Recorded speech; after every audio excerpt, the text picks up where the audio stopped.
It's just all right. So typical example would be you said about the percentages, yeah. So right, a girl normally how they would contact me would be online. So it'll be through the website. Yeah, they'll be searching on like say if you're a girl, you want to make some peas, you're online doing some research, you come across a website at the top that says boom, whatever agency, English escorts, Asian escorts, work Is available. being an escort, is that legal? Yeah, yeah. As long as you pay tax. Then if you don't, then they'll fuck you over. But as long as you pay tax, all right, a woman can selling sex is legal. But like someone can say to someone else, right, I'm going to charge you £80 for whatever. That's not a crime. If it's between two people, it's legit. So it's legit. But how did this all start?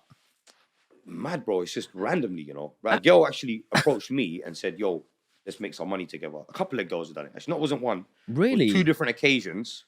Two different. In what sort of environment did the girl just ask you? One woman she was a bit of a crackhead. She was a bit of a nitty, yeah. She used to pick up. Long story short, she was a bit of a crackhead one where she probably wanted to make money for drugs. I came across her and we just started working because you know she obviously needs security. She knows she can't do it on her own. I had the drugs. She was like, I might as well work with this guy, and I was just feeding her drugs basically to work. So that was one scenario which lasted probably 2 weeks or maybe a month at tops, yeah. And it was an opportunity, yeah. And I kind of made some money and just left it. And then a few months later, someone that was actually renting a property from me and working there, she had a problem that obviously she couldn't deal with. Someone was coming there and basically robbing her, beating her up. You get me? And she needed someone to help her. The first person she turned to was the guy she's renting the flat off. So she shouted me. I've gone down there. I felt like I have to do something in it. Cool. She's on her own. She's renting this place off me. She pays more than the usual rent. I'm getting good rental yield. Yeah. I need to protect my... She was paying me double rent, fam. You get me? Obviously, at that point, I wasn't involved in any business. I just know, right, the flat was £1,500 a week. That was the rent. Yeah, Queensway.